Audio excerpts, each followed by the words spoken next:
Nakakaiyak, nakakakilig. Nakakatawa, nakaka-inlove. Dear MOR. Dear MOR, magandang tanghali sa inyo Popoy at Bea at sa lahat ng mga tatay na kagaya ko. Ako nga pala si Felix, 57 anyos na ngayon. Pero ang kwentong ibabahagi ko sa inyo ay nagsimula noong 20 anyos pa lamang ako. Mahilig na talaga akong makinig ng mga drama sa radyo lalo na habang nasa trabaho. Minsan nga naiisip ko na ay sarap siguro sa pakiramdam na mapakinggan ang sarili kong kwento na idadrama sa radyo. Kaya heto, minarapat kong magpadala ng sulat sa Dear MOR. Popoy at Bea, laking probinsya ako at sanay sa trabahong bukid. Pero gaya ng karamihan sa kababayan natin, nangarap akong magkaroon ng bagong buhay na malayo sa kabukiran. Kaya naman noong makapagtapos ako ng high school, ay naghanap ako ng trabaho dito sa Maynila. Nag-umpisa ako bilang janitor sa isang kilalang sinehan noon. At nang tumagal ay nag-apply na ako bilang security guard sa isang kumpanya na malapit naman sa pier. Doon ko na rin nakilala ang babaeng mamahalin ko habang buhay, si Marieta. Kagaya ko, lumaki rin si Marieta sa probinsya at nagbakasakali rin dito sa syudad. Marami kaming pagkakatulad ni Marieta kaya naging maganda ang pagsasamahan namin. Ang totoo niyan, Popoy at Bea, makalipas lang ang 3 taon ay nagbunga na nga ang aming pagmamahalan.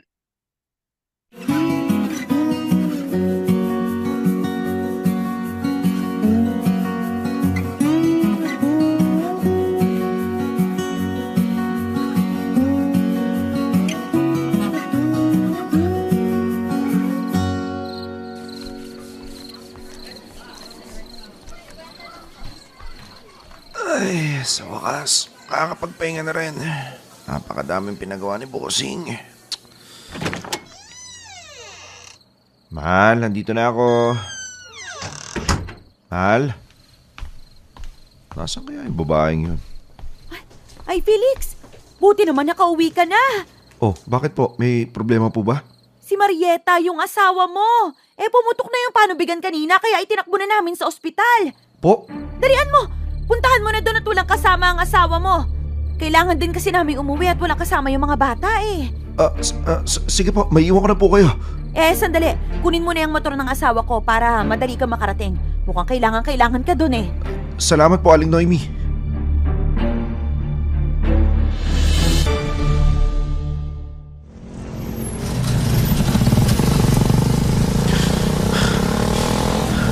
Sakit na ng mahal. Malapit na ako dyan. Pambihira naman yung nagka-traffic pa, oh. Mag-shortcut na nga lang. Ah!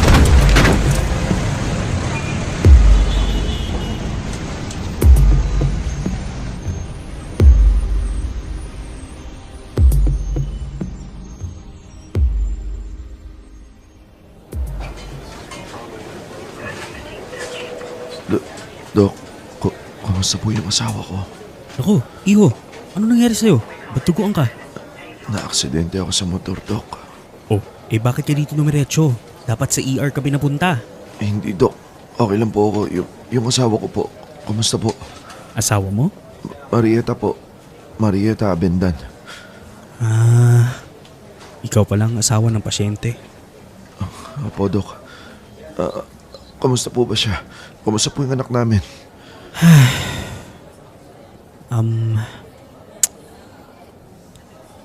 Sige, ganito. Gamutin muna natin yung mga sugat mo. Tapos, mamaya na natin pag-usapan yun sa mag-ina mo. Okay? Bakit po? Bakit hindi niyo masabi sa akin ng diretso? Pasensya ka na, iho. Pasensya? Bakit? Ano ba kasing nangyari, Dok?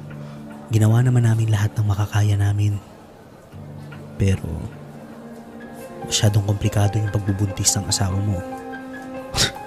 Hindi siya nakaligtas. Hindi niya kinaya yung panganak. Hindi totoo yan. Nasaan na yung asawa ko, Dok?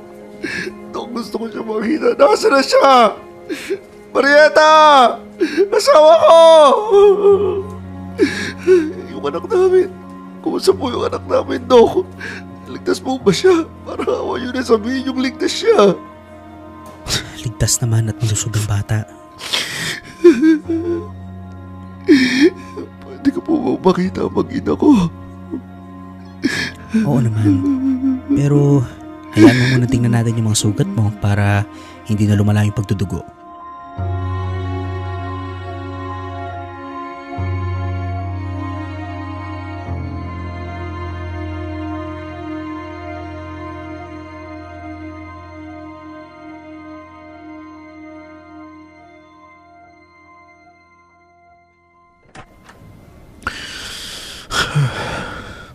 Pasensya ka na, Felix, ha? Wala man lang kaming nagawa. Akala kasi namin, normal na labor lang. Hindi naman namin alam na may komplikasyon pala. Kung alam lang sana namin, hindi sana ako nagmadali na umuwi. Hindi, ayos lang, Aling Noemi. Hindi niyo naman po obligasyon na samahan yung asawa ko eh. Salamat pa rin po kasi kahit papaano, nailigtas naman yung buhay ng anak ko. Ang lungkot lang kasi hindi nyo mapapalaki ng magkasama yung anak nyo. Yun nga po eh. Nakakalungkot. Anong balak mo ngayon? Mahirap mag-umpisa ulit ng mag-isa. Lalo na ngayon na meron ka ng anak. Hindi ko po alam. Sa totoo lang, hindi ko pa po naisip yan. Hindi ko pa po matanggap lahat ng nangyari. Naiintindihan ko naman yun. Pero wag kang mag-alala.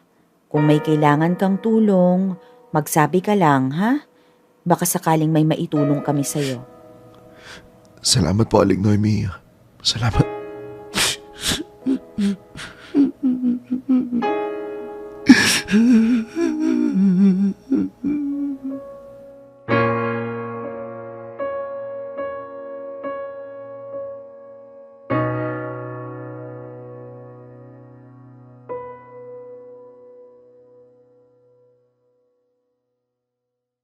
Popoy at Bea, hinding-hindi ko makakalimutan ang karanasan ko noong isinilang sa mundo ang anak kong si Jojo, ang kaisa-isa kong anak. Sa sobrang pananabik ko noon ay muntik ko pang ikamatay ang pagmamadali para lang makita ko siya kaagad. Duguan at pipilay-pilay akong nakarating sa ospital pero ang mag-ina ko ang una kong gustong makita. Hindi ko alam ang mararamdaman ko noong araw na yun. Masaya ako na biniyayaan ako ng isang malusog na anak pero kinuha naman sa akin ang babaeng pinakamamahal ko.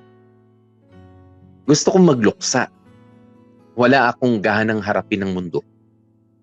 Pero alam kong hindi ako pwedeng huminto dahil may isang buhay na umaasa sa akin.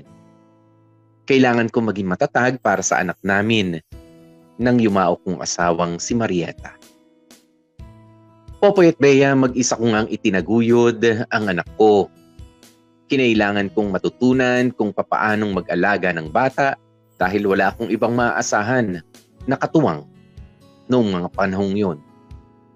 Nasa probinsya ang mga magulang namin at ayoko namang malayo sa akin ang anak ko dahil siya lang ang kaisa-isang ala-ala na naiwan sa akin ng namayapa kong asawa. Napakiusapan ko si Aling Noemi na pakibantayan ang anak ko habang nasa trabaho ako. Pero hindi yun nagtagal. Abala rin kasi siya sa pag-aasikaso sa pamilya niya. Kaya naman para mairaos ang pagiging ama at ina ng magkasabay, isang bagay ang naisip kong gawin.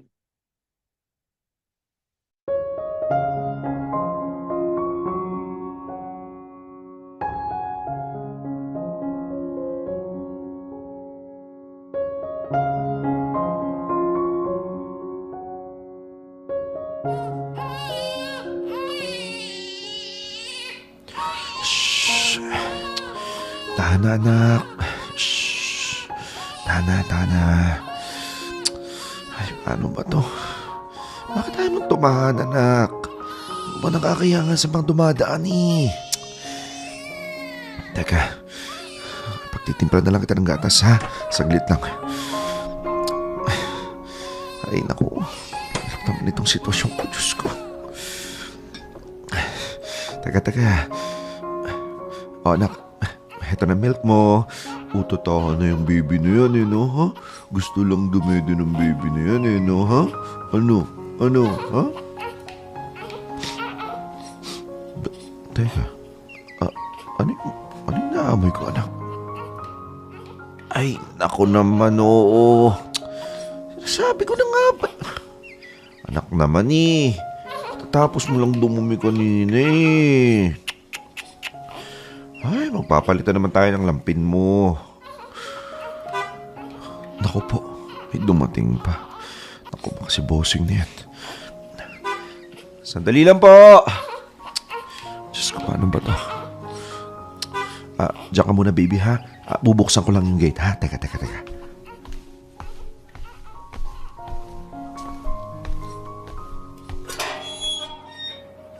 Sir, good morning po. Felix, bakit ang tagal mong buksan yung gate? Boss, pasensya na po. May tumawag po kasi sa intercom eh. Sa susunod, unahin mo yung mga dumarating na sasakyan, ha? Paano kung kliyente yung dumating? Nakakahiya naman kung hindi mo mapagbubuksan agad.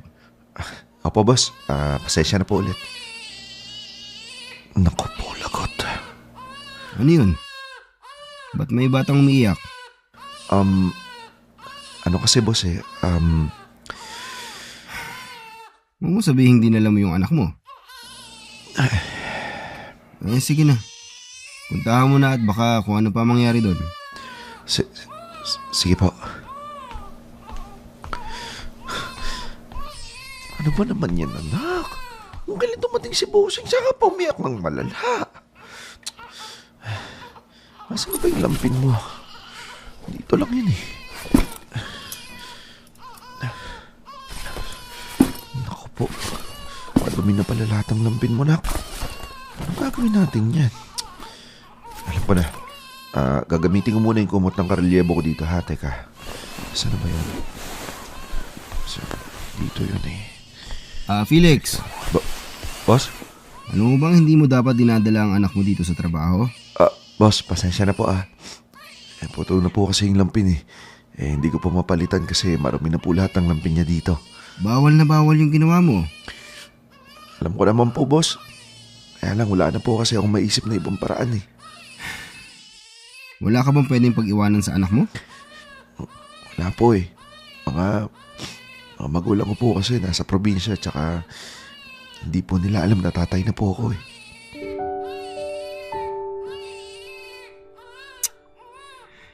O sige, sumama ka sa akin.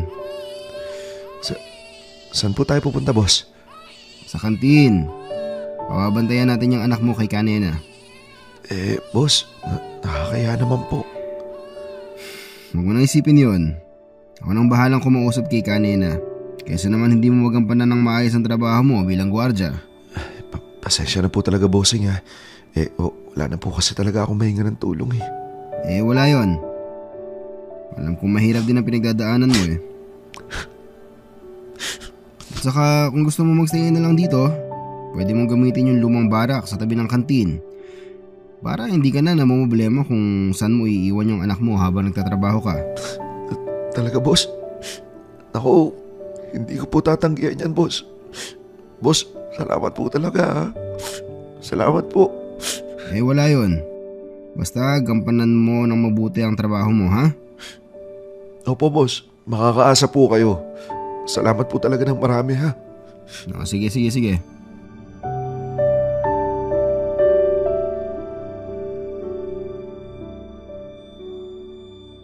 Popoy at Bea, masasabi kong halos lahat ng hirap sa pagiging isang magulang ay naranasan ko na.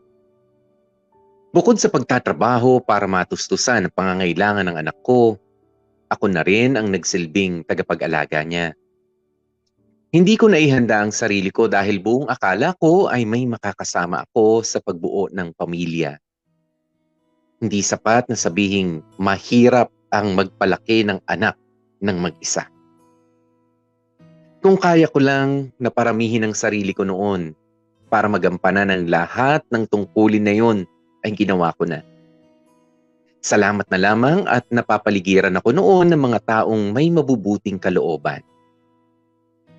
Popoy at Bea, dahil nga sa kabaitan ng amo ko, ay nakitira muna kami sa kumpanya ng mahabang panahon. Dahil doon, naging mas madali ang pagiging magulang ko sa anak ko. Mula nang ipanganak si Jojo hanggang sa lumaki siya, ay kasama ko siya. Kaya naman kilalang kilala ko ang anak ko. Lumaki siyang magaling makisama kaya hindi nakapagtataka na marami siyang naging kaibigan. At ang makita siyang maging isang mabuting tao ang pinakamagandang pabuya sa lahat ng hirap na naranasan ko sa pagpapalaki sa kaisa-isa kong anak.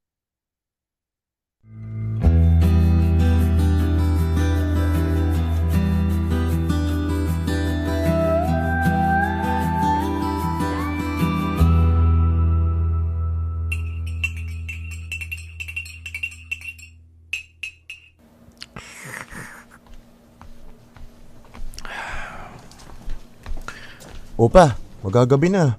Nagkakape pa rin kayo? Nakita ko nagkakape si Paeng sa tapat nainggit tuloy ako. O siya, may dala kaming ulam. Sabay-sabay na tayong kumain. Mano po, Tay? Kaawaan ka ng Diyos. O sige na, magain na kayo at nang makapagapunan na rin.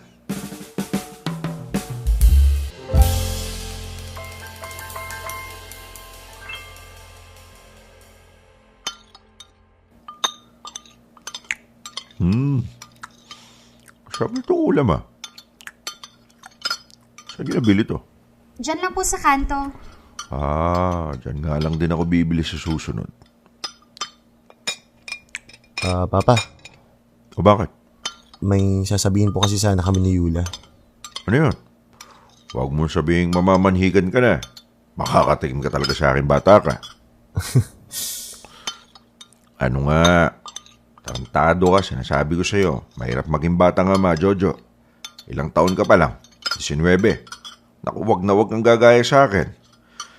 Ay nako, kung alam mo lang kung gaano karaming hirap pinagdaanan ko sa pagpapalaki sa'yo. Pa, mukhang ganun na nga yung mangyayari sa akin. Magiging batang ama ako kagaya niya. Ano? Ano po kasi, Tay, 2 buwan na po akong hindi dinadatnan. Buntis ka?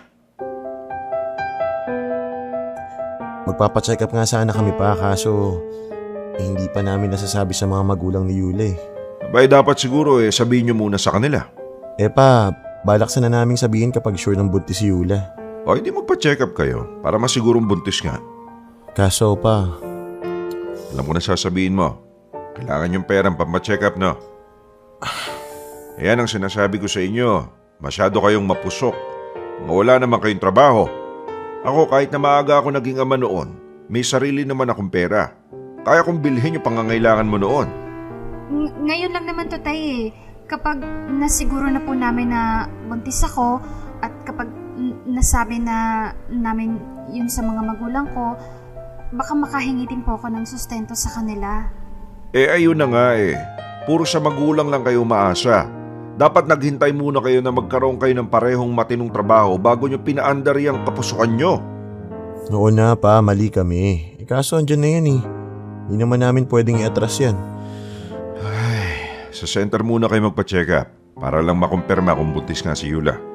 Saka na kayo maglabas ng pera kapag kailangan ng bumisita sa doktor ng mga buntis. Sige pa. Ikaw, Jojo, susuportahan ko yung pamilya na bubuuin mo. Pero ayoko maging tambay ka habang buhay, ha? Maghanap ka ng trabaho para sa magiging anak mo. Opo pa, naghahanap na rin naman ako ng mga applyan Medyo inaalat lang talaga. Kung tinapos mo sana yung pag-aaral mo sa college, mas madali ka sana makakahanap ng trabaho. Sinayang mo lang yung 2 taon na naumpisahan mo na Pa, hirap na nga kayo sa pagpapaaral sa akin ano naman?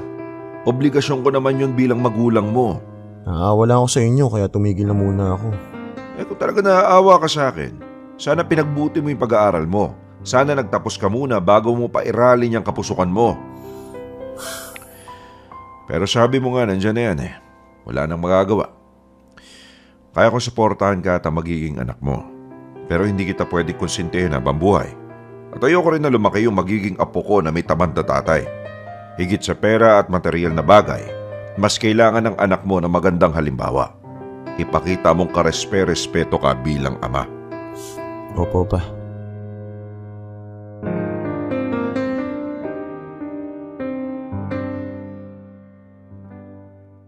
Popoy at Bea, oo, naging mabuting bata si Jojo sa mga tao sa paligid niya. Marami ang nakakakilala sa kanya sa lugar namin, kaya naman marami siyang nalalapitan sa tuwing meron siyang problema. Kaya lang, iba ang takbo ng isip ng anak ko. Hindi niya sinamantala ang pagkakataon noong pinag-aaral ko pa siya sa kolehiyo. Sa halip ay inihinto niya ang pag-aaral sa kagustuhang tumayo sa sarili niyang mga paa. Pero hindi yun ang nangyari. Kagaya ko, maaga nga siyang naging ama. Ang kaibahan lang, may trabaho na ako bago ako magkaroon ng anak. Samantalang si Jojo ay patuloy na umaasa sa akin. Bilang isang ama, hindi naging madali para sa akin na tanggapin na maagang magkakaroon ng responsibilidad ang anak ko. Alam ko kasi kung gaano kahirap yun. At ayokong maranasan ni Jojo ang lahat ng hirap na dinanas ko noon.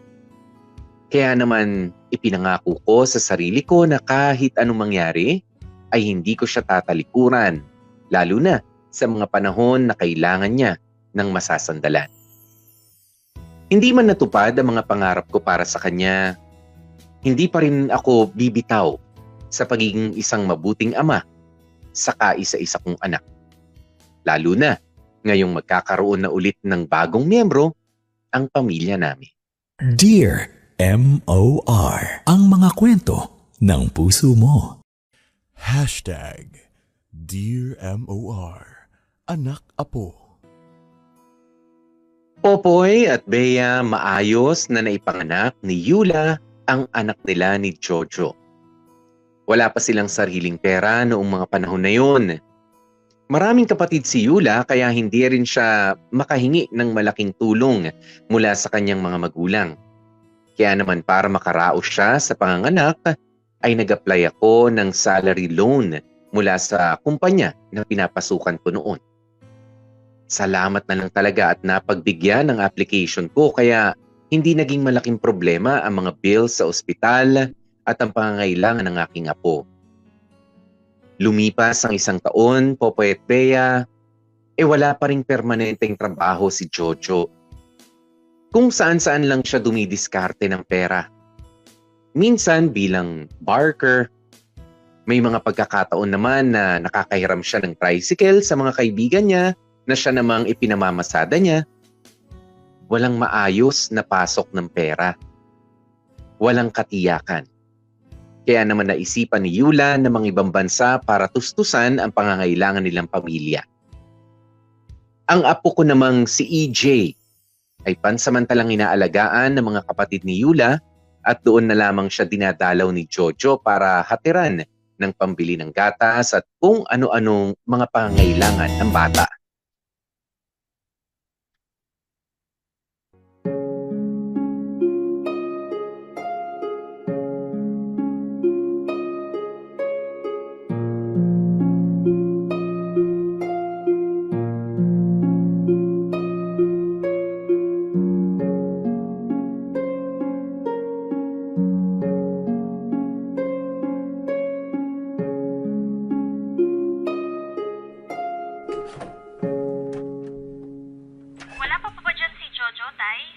Wala pa nga baka nandun sa bahay nyo. Naalagaan yung anak nyo. Wala daw po kakatawag ko lang kay kuya. Malamang yun nangungubra na naman ng weteng. Hindi pa rin po ba siya tumitigil dyan? Ay nako, ilang beses ko nang pinagsabihan na tigil-tigilan na. Lalo't nagkakahulian nito mga nakaraan, di ba? Kaso ayaw pa rin maglubay. Hayaan niyo po. Pag nagkausap ulit kami sa telepono, i-remind ko ulit.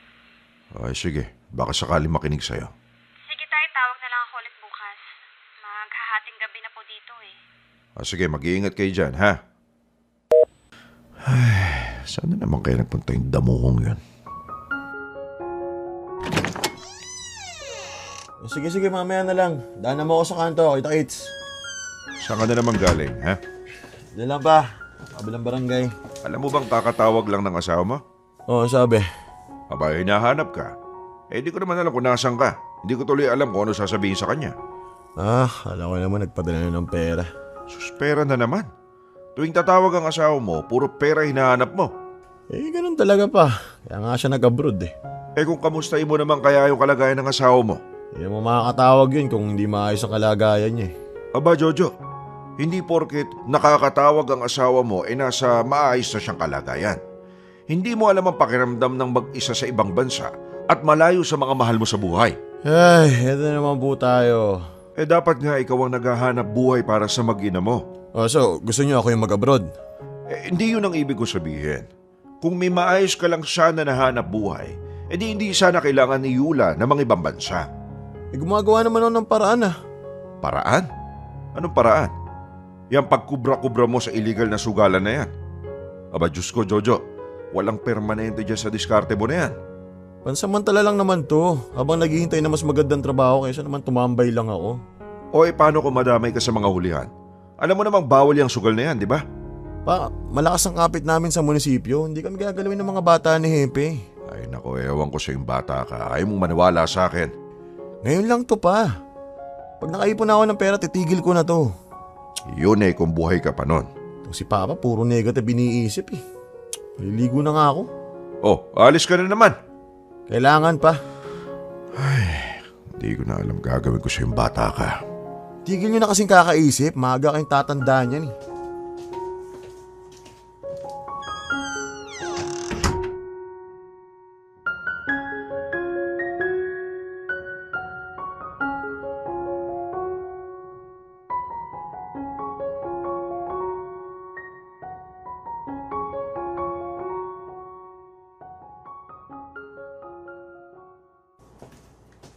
Paalis na ako.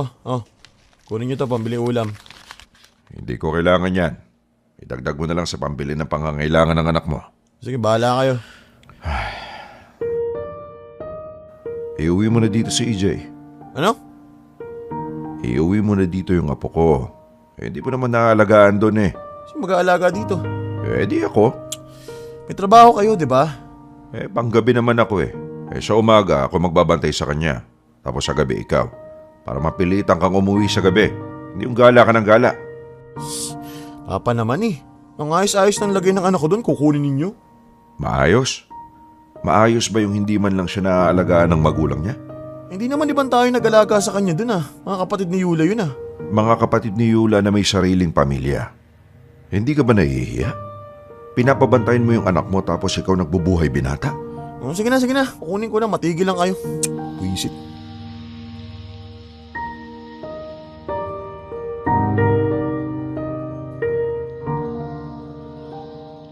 Popoy at Bea, ilang beses naming pinagtalunan ni Jojo ang pagkuha sa apo kong si EJ mula sa mga kapatid ni Yula.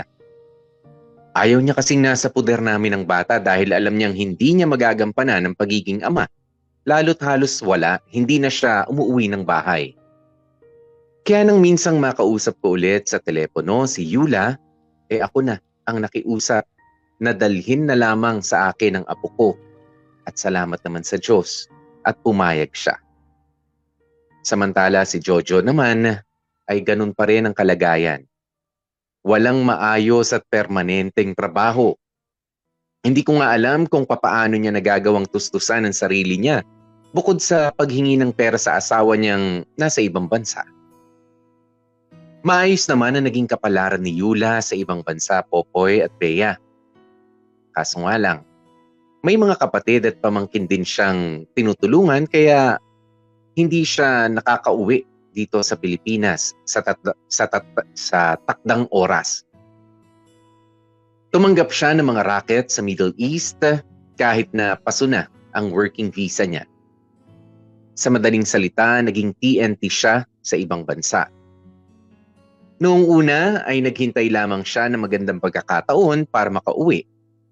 Pero habang tumatagal, ay nawawalan na siya ng pag-asa hanggang sa ginusto na lamang niya na doon na tumira nang walang maayos namang papeles.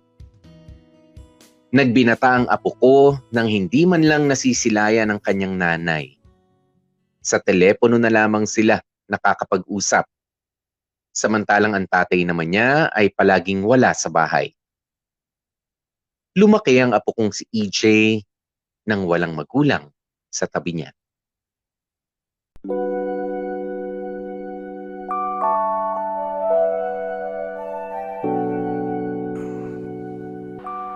Oh, nandiyan ka na pala.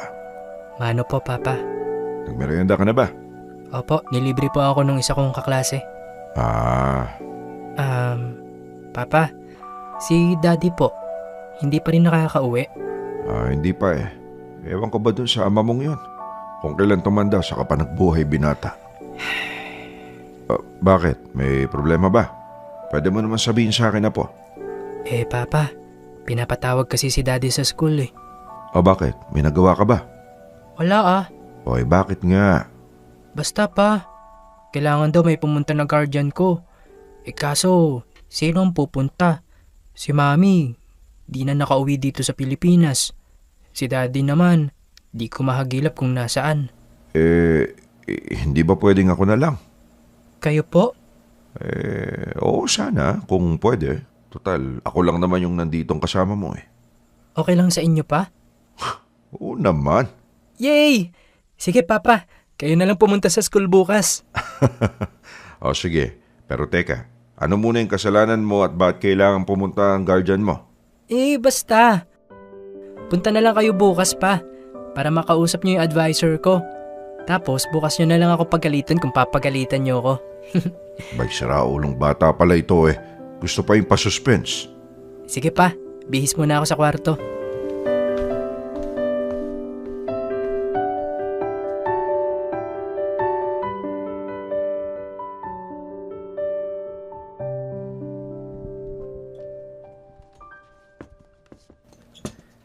Ma'am, ano bang kasalanan ng apo ko at pinatawag niyo ako? Ay, hindi po ba nasabi sa inyo ni EJ ang dahilan? Hindi nga kinakabahan tuloy ako at baka kung anong kalokohan ang ginawa ng batang yan. Huwag ho kayong mag-alala. Walang ginawang kalokohan ang apo nyo. Kung ganun po, bakit niyo po ako pinatawag? Ang totoo ho niyan, sir. Matutuwa kayo sa sasabihin ko. Ba talaga? Kung ganun, sabihin niyo na kagad. Kasi po, isa si EJ sa mga napili ng school para lumaban sa investigatory project. Investigatory... Ano nga ulit yun? Investigatory project po. Sa science. Contest po yun para sa mga estudyante na may potensyal sa pag-iimbento. Nako napakatalino po ng apo ninyo. Talaga? Aba, nakakatuwa naman kung ganun. Opo. Sobrang sipag niyang mag-aral at napakagalang na bata. Marunong makinig sa klase. Ay naku, salamat naman at hindi nagmana sa ama. Kaso nga lang ho, kakailanganin niya ng malaking pera para sa mga gastusin sa contest. Malayo ho kasi ang venue at 3 araw ang itatagal ng event. Kaya ho namin kayo pinatawag para sana kausapin kung pwede niyong suportahan ng bata. Abay, oo naman. Pwedeng-pwede. Apo ko yan eh. Proud na proud ako dyan. Nako, magandang balita ho kung ganon. Yung ibang magulang kasi, hindi suportado ang anak nila. Kapag nalalaman na may gagastusin, umaatras na ho. Ay nako, ibahin niyo ako, madam. Kung kailangan magdoble kayod ako para sa kanya, gagawin ko. Basta para sa pangarap ng apo ko, wala akong hindi kayang gawin. Salamat naman ho kung ganon.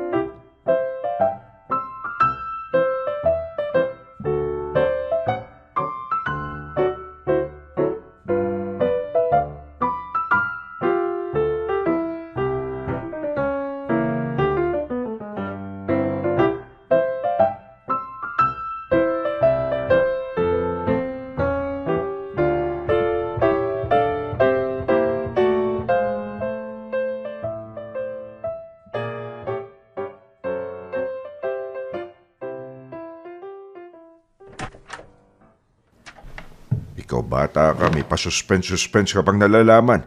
Akala ko tuloy may kasalanan ka sa school kaya ako pinatawag.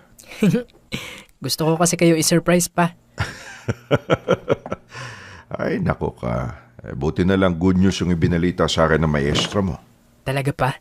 Good news yun para sa inyo? Abay, oo naman. Hindi lahat ng lolo ay nabibiyayaan ng matalino at responsableng apo. Kahit na mapapagastos pa kayo sa akin? Apo, yung mga gastos na yan, magagawa ng paraan yan. Naigapan ko nga yung daddy mo nun eh. Ikaw pa kaya? Mas marami na akong alam sa buhay ngayon. Nako, sisiw na lang sa akin yan. Kaya lang, Papa.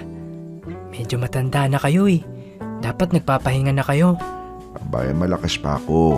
55 pa lang ako eh. Hindi pa nga ako senior. Salamat, Papa. Kahit napasaway at palaging wala si Daddy, nandyan naman kayo. Ay, sayang lang no. Sana naging kasing tinumo yung daddy mo. Siguro mas masaya tayo ngayon. Hayaan niyo, Papa. Siguro darating din yung time na magsasawa si Daddy sa pagbubuhay binata niya. Tapos, babalik din yun dito. Sana nga apo, sana nga. At nang makumpleto na rin ang pamilya natin sa wakas.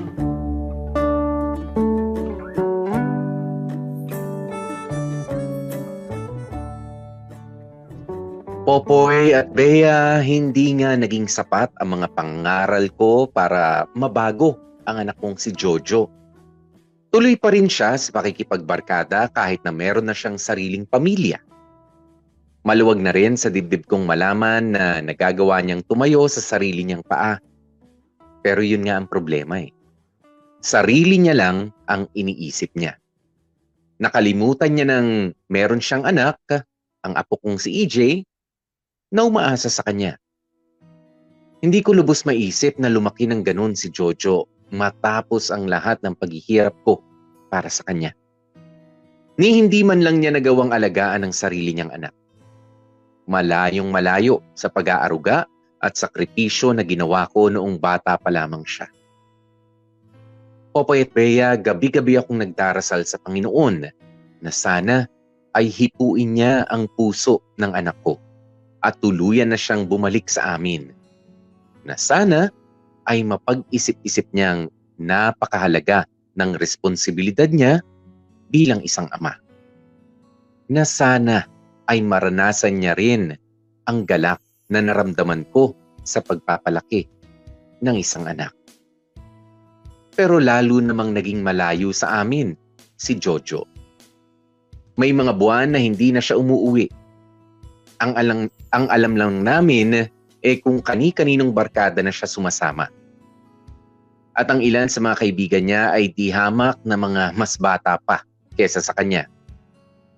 Hindi na rin siya pinapadalhan ng pera ng asawa niyang si Yula simula noong malaman niya ang pinaggagawa ni Jojo dito sa Pilipinas. Pero hindi doon natapos ang problema. Dahil isang desisyon ang ginawa ni Jojo na sobrang nagpabago ng lahat.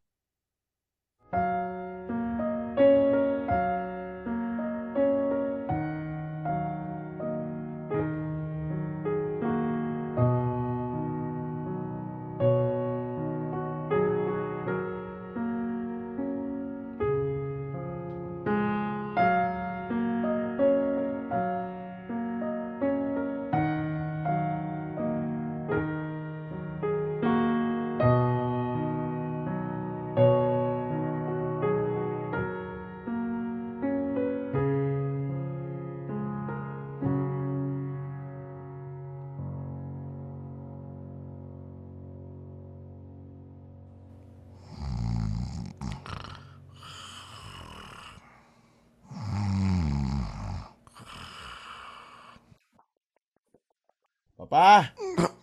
Papa! Ano ba naman Papa! yan? Natutulog yung tao eh. Papa! Sandali.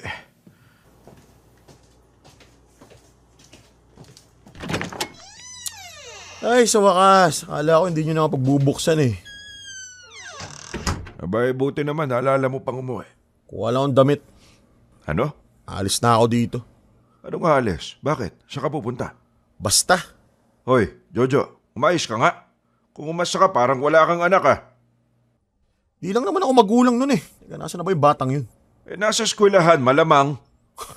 Buti na lang. Kaya nang bahala magsabi sa kanya pag-uwi ah. Magsabi na ano? Na umalis na ako. Di na ako magpapakita ulit. Bakit nga? Basta nga, wag na kayo maraming tanong. Aba, talaga magtatanong ako. Paano yung anak mo? Iiwan mo dito mag-isa? Yan dyan naman kayo eh. Diyos ko, magagawa mong iwan ang anak mo? Para saan? Para magbuhay binata ka sa ibang lugar? Kasama yung mga walang kwenta mong barkada? Pwede ba pa? Wag na kayo makialam. Buong buhay ko lagi na lang kayo nanghihimasok sa akin eh. Buong buhay mo nakasuporta ako sa'yo. Dahil anak kita. Unang araw mo pa lang sa mundo. Katakot-takot na sakripisyo na yung binigay ko sa'yo. O tapos nanunumbat kayo ngayon? Hindi ako nanunumbat. Pinapaintindi ko lang sa'yo na iba ang panghihimasok at iba rin ang pagtupad sa responsibilidad bilang magulang. Magkaiba yon. O sige na pa, nagets ko na. Mabuti kayong magulang, mabuti kayong tatay, pero mula ngayon, hindi nyo na kailangan mamblema sa akin. Wala na kayong iintindihin na anak. Wala na kayong sakit sa ulo dahil aalis na ako. Tabi nga dyan. Kunin ko yung mga natitira kong gamit.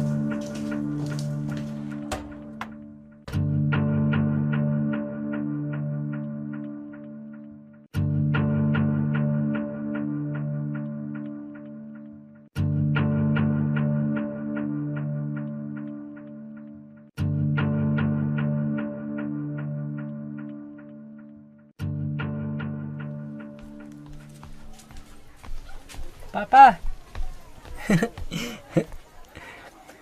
Ano po? Bakit dito kayo sa labas nakatambay pa? Wala naman. Nagpapahangin lang. Okay. Sige po, sunod na lang kayo sa loob pag okay na kayo.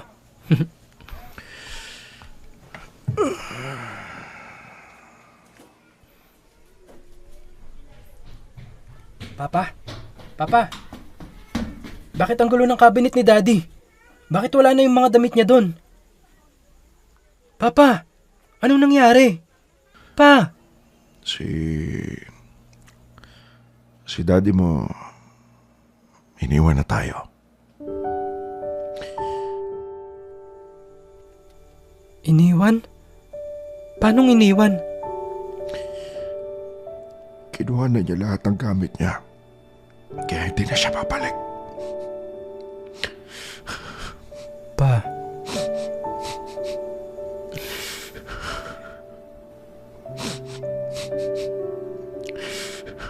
Hayaan nyo na siya pa. Wala din naman siyang kwentang daddy. At saka, nandito pa naman ako. Hindi ko kayo iiwan. Alam ko naman yun na po. Masama lang ang loob ko kasi lahat namang ginawa ko para sa daddy mo. Pero ito lang yung ginawa niya. Ito yung isinukli niya. Papa. Ayos lang naman sa akin kung hindi niya suklian yung mga ginawa kong sakripisyo sa kanya. Pero nakalulungkot lang isipin na lahat ng ginawa ko hindi naging sapat para lumaki siyang mabuting tao. Papa, wala naman sa inyo ang problema eh. Na kay Daddy ang diferensya. Kahit gaano kalaking sacrifice pa ang gawin nyo, kung ayaw niya talagang maging mabuting tao, wala kayong magagawa. Basta, kung minalas kayo sa anak, sisiguraduhin kong swerte kayo sa apo.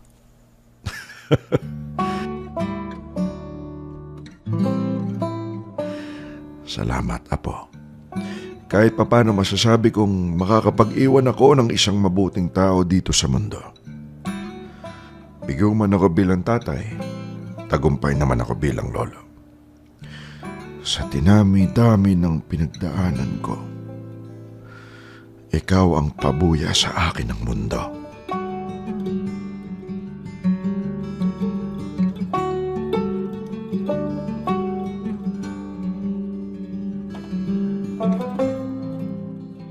Popoy at Bea, kung meron mang magandang bawi ang mundo sa hindi magandang kapalaran ng pamilyang binuo ko, yun ay walang iba kundi ang aking apong si EJ.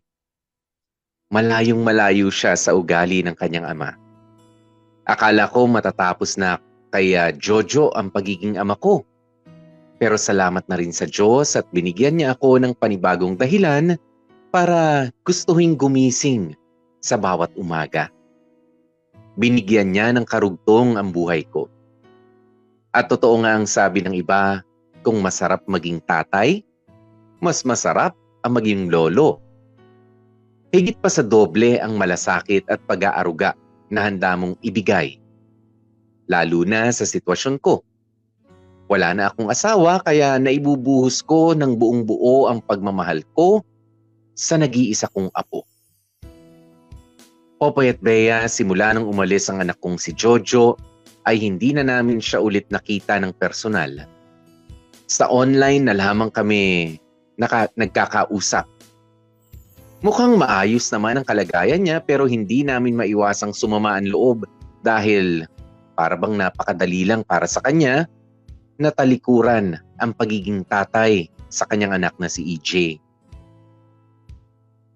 Ang kwento ko ay kwento ng dalawang magkaibang klase ng ama. Si Jojo na mas matimbang ang pagmamahal sa sarili kaysa sa pamilya. At ako na handang gawin ang lahat para sa anak at apo.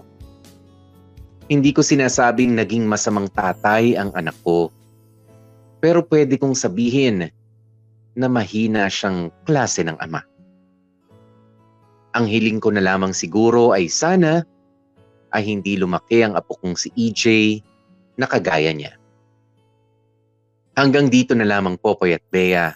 Ngayon pa lang ay nagagalak na ako sa posibilidad na mapapakinggan ko ang sarili kong kwento sa pamamagitan ng programa ninyo.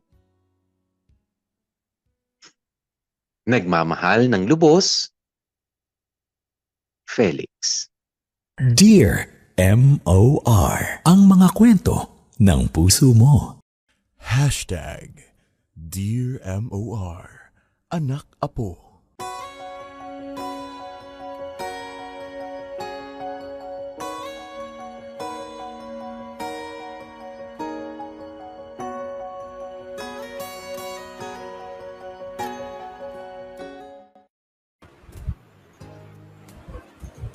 Mga kapamilya, oras na natin, 12 minutes bago mag-alas 2 ng hapon, 1:48 na. Kita nyo naman, dalawang ipinakilala sa ating klase ng ama. 'Di ba ni Tatay Felix sa pamamagitan ng kanyang buhay. Kita nyo naman, anong klaseng ama kayo doon? Kayo ba si Tatay Felix na gagawin lahat para sa kapakanan ng inyong mga anak? O kayo si Jojo na, buhay naman yung bata, bahala na kayo dyan. Sana alam nyo, Diyos ko, alam mo Popoy, sobra akong nalulungkot para dito sa letter sender natin. Kasi aminin mo, una sa lahat, napakahirap pag yung bata. Ako nga na meron akong kapartner na inalagaan yung baby ko, hirap na hirap ako. Paano kung mag-isa ka pa? 'Di ba? Tapos kailangan mo pang magtrabaho, wala kang maasahan. Meron nakakatulong sa iyo pero hindi naman araw-araw or consistent. So alam mo yun, naiintindihan ko yung part na yun ni Tatay Felix. Sobrang naghirap ako sa iyo. Tapos eto pa, nasakripisyo pa yung buhay ng nanay para dito sa kutong lupang pangalan to ni Jojo. Si Jojo. Tapos gaganyanin niya lang yung tatay niya, gaganyanin niya lang yung buhay niya. Alam mo, sobrang nakaka-stress, sobrang nakakainis sa totoo lang.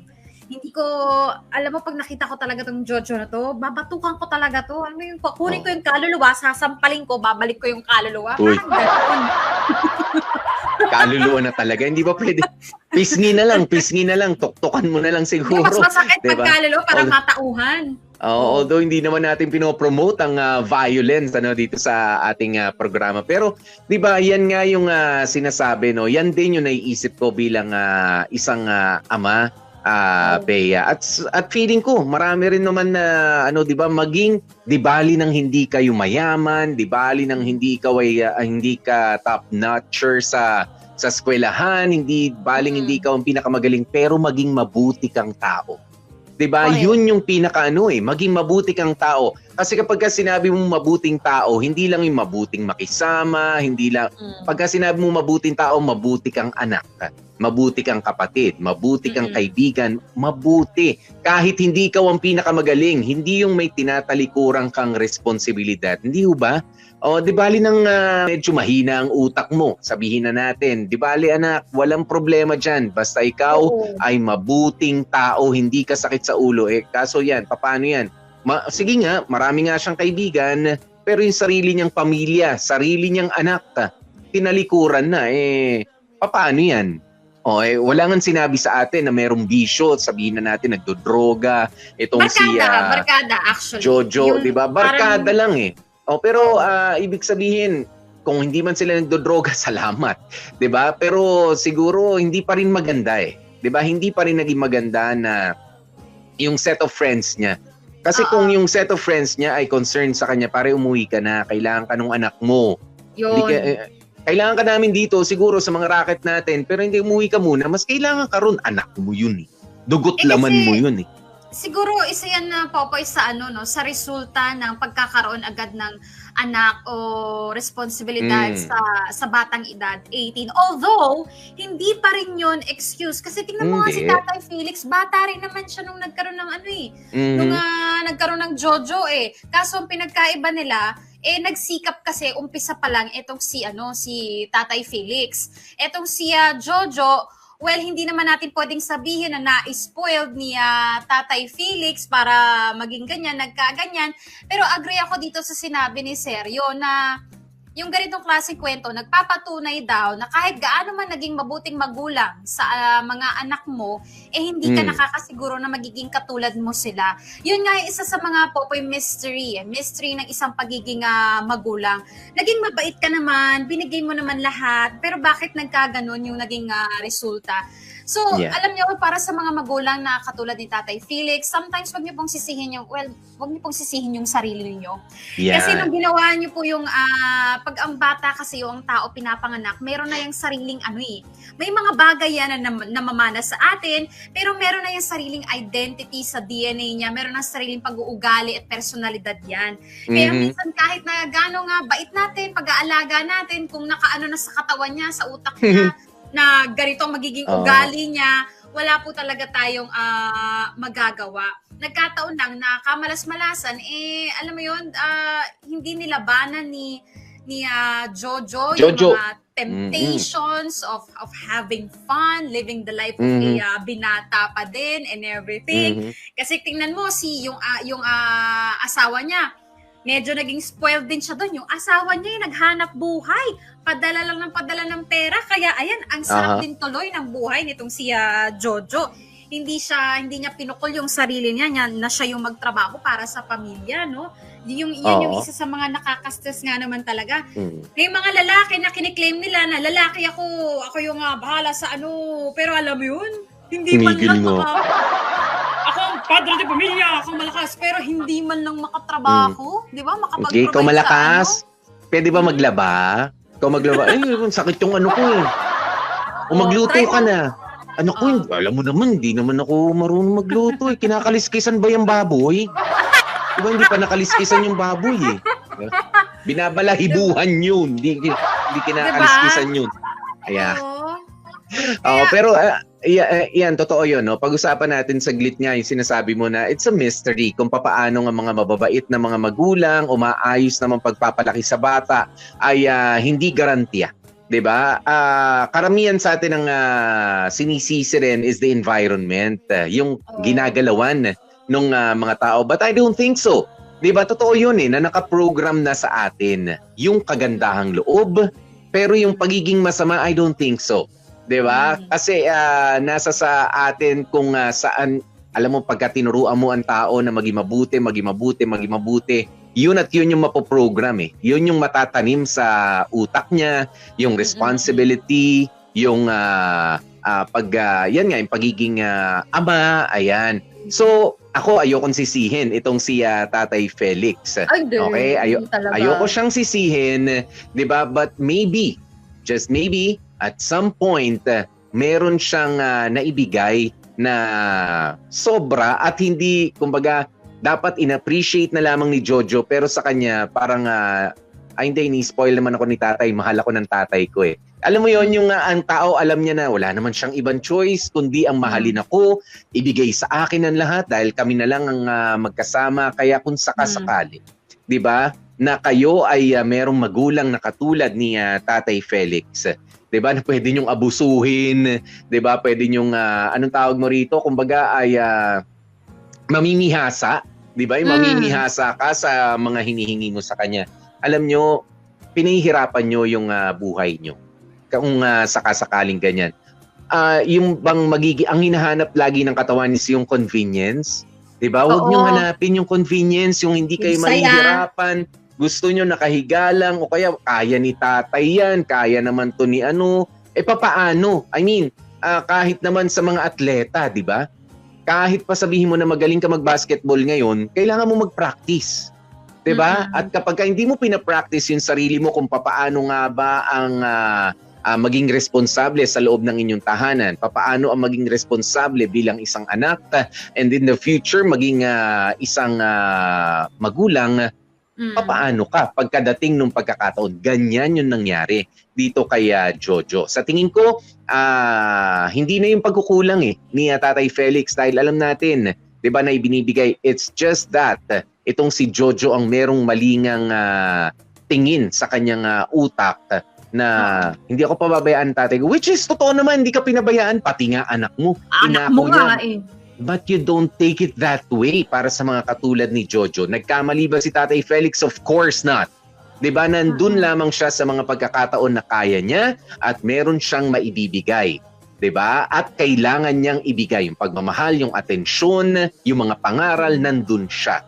Ngayon, ang diferensya is with you, with Jojo. Huwag mong sasabihin, huwag kang babalik sa magulang mo. Ikaw kasi sinanay mo ko na ganito na hindi ako sanay magtrabahong ganito, hindi ako makahanap, mapili ako sa trabaho. Pili lang ng pili, pero yung to take responsibility, doon pa lang sa paghahanap ng trabaho, 'di ba? Mapili na. Ay hindi pa pwede yung ganun sa buhay. Diyan sa mga nakikinig dyan na medyo masakit, pero huwag tayo masyado mapili sa trabaho. Basta alam natin na tayo ay walang sinasagasaang tao, walang masasaktan sa hanap buhay natin, 'di ba? At legal at walang mapapahamak sa hanap buhay natin.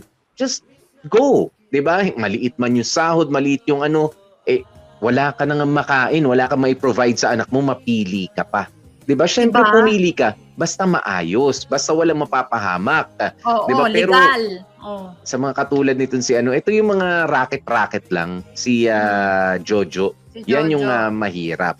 Diyan pa lang makikita mo na hindi siya nagte-take ng responsibility ng seryoso. Ayan. Ang anak mo, it's a lifetime responsibility ang pagkakaroon ng anak. Ang trabaho, sige, good for a year, 3 months, 3 years, 10 years. 'Di ba? Pwede mong alisan kung ayaw mo na, kung pagod ka na. Pwede ka na mag-retire, pero ang pagiging ama ay hindi ka pwede mag-retire. Pwede lang kapag ka talaga tapos na rin ang hininga mo dito sa mundo. Yun, 'di ba? Tsaka buti na lang talaga, Popoy, no? Buti na lang talaga itong si Tatay Felix, si sobrang bait. At talagang inalagaan niya at hindi niya pinabayaan yung junanakay ni Jojo. Ano pangalan nun? Si AJ? EJ. Malinaw naman ang pagkakasabi ko ng EJ. Kahit naman si Tatay Felix, tinatawag na EJ. Hindi kasi dito sa comment section rin, may nagsasabi rin na AJ. May sabi AJ. Oo, si Sergio yata yung kanina. Ayun. Alam mo, ang wini-wish ko lang talaga, Popoy, itong si EJ, sana ang makita niya, ang ma-appreciate niya, yung pag-aalaga ng lolo niya. Sana hindi niya pagtuunan ng pansin yung pag-abandon sa kanya ng tatay niya. Yan. Kasi diba, yun yung nakakatakot na kapag ka naisip nung bata na inabandon na ako, hindi ako kamahal-mahal, kulang yung pagkatao ko kasi wala yung nanay ko, wala yung tatay ko, tapos doon na makakaisip ng hindi magaganda, doon na magre-rebelde. Sana hindi mapunta sa ganun si EJ. And so far nagpapasalamat ako at maayos na bata itong si EJ. No? Oo nga. Hindi nakakatuwa yung mga ganyan mga bata, ha? Yung ganyan mga tao, Bea. Oo, hindi nagpa-apekto dun sa kasamaan ng ugali ng tatay niya at na-appreciate ng bonggang-bongga yung kanyang lolo. Actually, kahit sige silang dalawa lang, sapat na, masaya na. Oo. Sige, hayaan Okay na yun. niyo na si Jojo. Wag niyo na pag-aksaya ng panahon. Yung mga ganyang klaseng tao, kung babalik yan, oo, sige. Pero alam mo yun, maganda yung mag-focus kayo sa magandang relationship yung dalawang mga maglolo kasi we never know. Baka mapahamak itong si Jojo, pwedeng makulong, o di naman kaya, I don't know, mas worse pa dun, kayong dalawa lang talaga, Felix and EJ, ang magiging magkasama hanggang sa tumanda at lumaki itong si EJ. At kung si EJ man po nanunood, nako EJ, utang na loob, huwag ka magbabago, ha? Kung magbabago ka man for the better, at wag mong kakalimutan yung Lolo Felix mo. Alagaan mo talaga yung Lolo Felix mo kasi hindi madaling maging magulang lalo't mag-isa. At hindi lang siya naging magulang isang beses, Popoy, naging 2 beses. Dalawa. Times 2. Kaya, alam mo, kay EJ. alam mo, itong sinabi nga ni Tatay Felix nung huli na iba yung saya na iba yung pagmamahal na ibinibigay mo sa anak. Iba rin kapag doon na sa apo. 'Di ba? Mas mahal daw ang mga apo. Meron akong nakausap just recently na tungkol diyan sa mga 'yan. Sabi nila, sabi ko, totoo po ba? Sabi ko, totoo ho ba na mas mahal ang mga apo kaysa sa mga anak? Sabi, alam mo, ano lang yan, kantsawan lang yan. Of course, mahal natin yung mga anak natin. Sa atin talaga galing yun. At yung mga apo natin, mas mahal din natin kasi kumbaga, it's a blessing na abutin mo na magkaroon ka pa ng apo. 'Di ba? Ayan, pero ang nakakatuwa sa pagkakaroon daw ng apo, kaya talaga naman ang energy ng mga lolo at ng mga lola pagka may apo, parang mas nadodoble, para silang mas maliliksi kasi doon lang daw sila mapapagod kapag nandyan yung apo. At the end of the day, sabi, sige na, balik na. Pagkapagod na raw sila, sige na, balik na kayo sa mga magulang nyo. Doon na kayo. Hindi raw katulad dati na yung mga anak mo, sisilipin mo pa sa kwarto nila kung may sarili silang kwarto. Titignan mo, nilalamok ba? Titignan mo, kumain ka na ba? Oy, matulog na kayo. Huwag nang magpupuyat. Ganun. Kaya sabi niya, kaya ibang energy ng mga lolo, ng mga lola, pagdating sa mga apo, kasi talagang buhos kami energy, nandiyan ang mga apo, sige, go tayo. But at the end of the day, balik na kayo sa magulang nyo, papahinga na rin kami. Alam mo, magandang analysis, ha? Kasi mapapansin mo, yung mga lolo't lola, pang hanggang saya lang yan. Pero kapag ka nag-iyakan na, kapag ka nag-meltdown na, tawagin ng nanay, tawagin ng tatay. Pero alam yung anak mo, halika rito. Pero Nangungulit na naman, alam mo, kung anong theory ko dyan, kung bakit yung mga lola sinasabi nila mas mahal ang mga apo.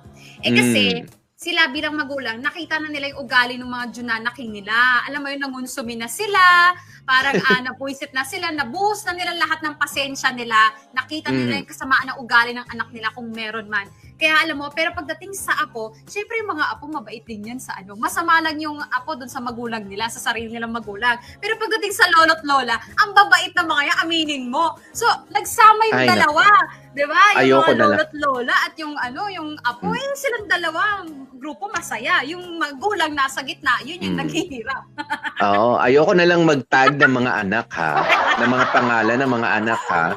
Na kapag si daddy, nakalika nga rito, bakit? Wait lang, ganyan. Pero kapag sinabi ng lolo nila, di ba, ng papa, ng mama, opo. Tapos sabi ko, ba't ako hindi nyo mapo minsan? Pinapaalala ko pa. Diba?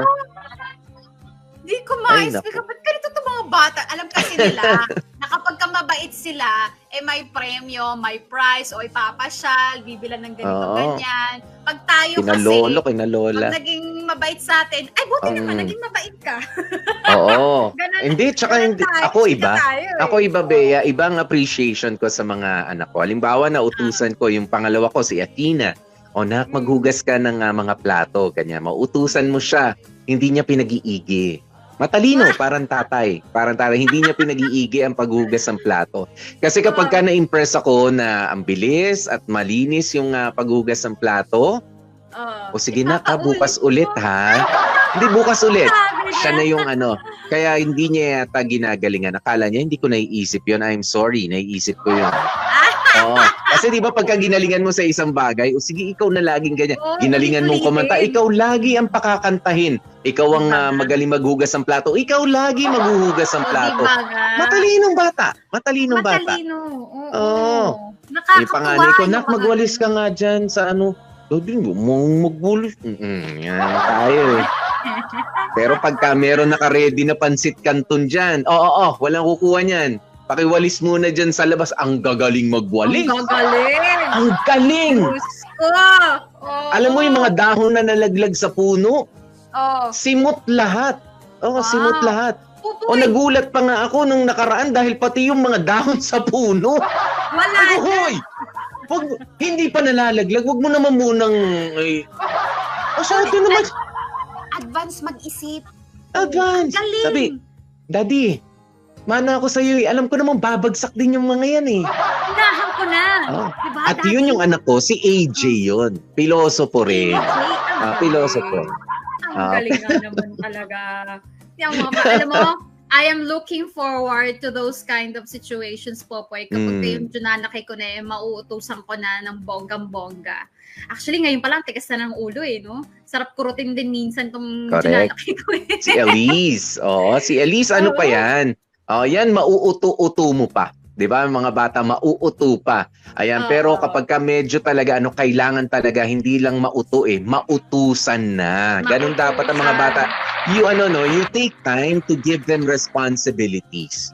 'Di ba? Bigyan mo sila ng responsibilidad na sa ganitong oras ay kailangan ginagawa mo na to sa ganitong oras, sa kagising na, sa ganitong lugar, kailangan malinis. Alam niyo yun, sa loob ng bahay, ganyan. Para pagka sila na sa sarili nila, makakatayo sila, hindi nakakahiya sa ibang mga tao. Diba? Actually. Eto, basahin lang natin ang ilan sa mga, komento. Excuse me, habang napadighay ako. Sabi ni Annabel de la Peña, wala talagang kasiguraduhan ng pagpapalaki sa anak. Kahit anong ganda ng pagpapalaki mo, may lumalabas pa ring anak na swail at pasaway katulad ni Tatay Felix. Ayan, nagkaroon ng anak na si Jojo. Eto naman sabi niya, seryo, sana wag hintayin ni Jojo na may isang hindi magandang pangyayari sa pamilya nila para magising siya sa katotohanan para magbago. Pero alam mo, may mga tao din seryo, Popoy, no, na kahit may nangyari na, wala pa rin talaga pake. Magte-text lang, uy, kamusta? Sige. Ganun lang. Pero nga ng may 500 ka ba dyan? May nangyari na, umuutong pa. Diba? Yung mga ganyan. Ayan, si Marvin. Si Marvin, sabi niya, nakaka-inspire ang kwento mo, Tatay Felix. Minsan talaga, pag hindi ka sinuwerte sa anak mo, pwede ka pa rin swertehin sa ibang anak mo, sa ibang pamilya. Ewan ko sa iyo. Yan na naman, Marvin. Excuse me. Walang in fairness kay Tatay Felix, in fairness to Tatay Felix, wala siyang ibang pamilya. Diba? Pero kumbaga, naituring niya yung kanyang apo bilang sarili niya na rin talagang anak. Yun. Diba? Sabi niya, Abigail Enriquez, walang dapat sisihin, talagang black sheep yang si Jojo. Actually. Sagad, hanggang buto yan eh. Actually. Pwede, tama ba to? Pahabol ni isa pang sinabi ni Abigail, pwede kang makasuhan ng abandonment plus hindi ka ba magsusustento sa anak mo. Pwede ba yun? May kaso bang ganun? Abandonment? Meron. Oo, pagtakas sa responsibilidad. Sa junanaki. Pwede yan. Mga silip nga yan. Charot. Sa pang inyong mga comments, si Rina Gabutan na inspire sa kwento bilang isa rin siyang magulang. O, diba? Ang dami nakakatakot na pwedeng mangyari, no, Rina? Oo. Junanaki mo. Yan. Ano to? Anong sabi ni Sir McCoy? May input. Chika. Reckless imprudence resulting to multiple emotional damage. Chos.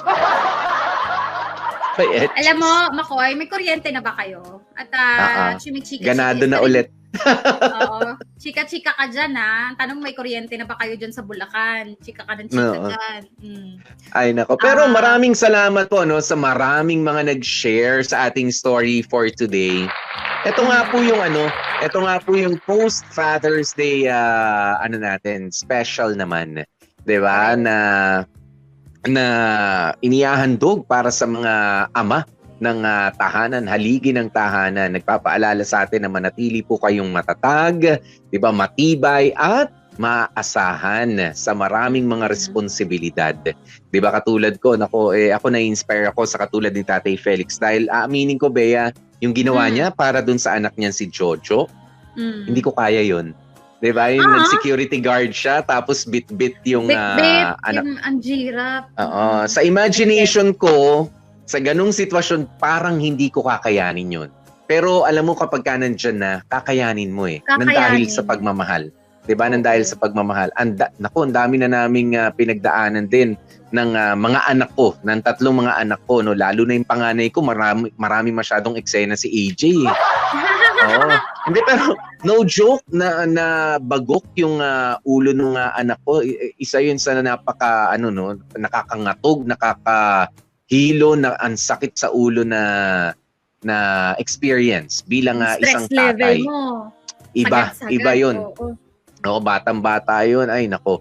Ayan, buti na lamang talaga ay hindi. Pero dyan nga minsan sumusundot yung, alam mo yung ingat na ingat ka sa kanya. Pero ngayon, syempre, binatilyo na. May iba ng mga Sabi ko, nakalika nga rito. Bakit ba, Daddy? Sabi ko, ba't palagi mainit ulo mo?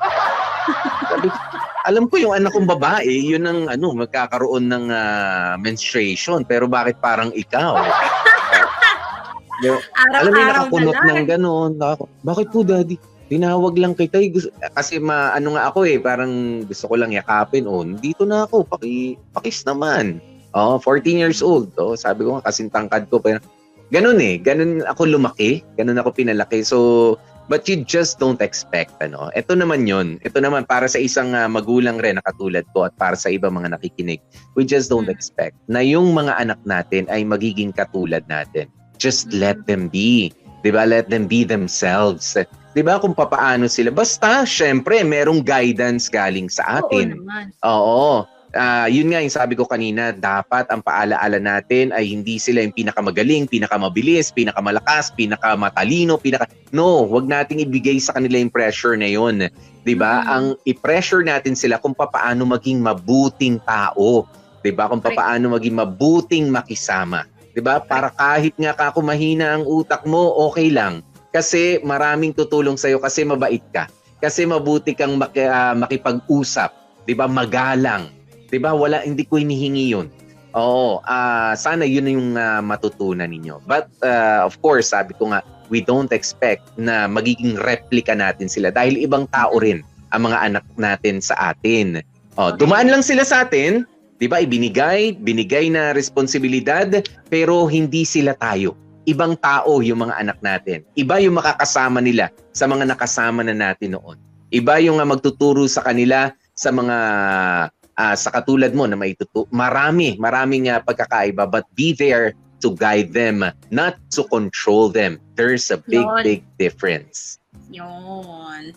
Sana marami kayong natutunan dito sa aming pahabol na Father's Day special mga kamorkada. At syempre po, pasalamatan din natin muna yung mga dramatista natin. Na-miss natin itong mga dramatista natin. Naggumanap para sa story natin for today. Maraming salamat si Jag Kamat, naggumanap bilang Felix. Ayan. Nako, itong si Jojo, Dan Kapot yun.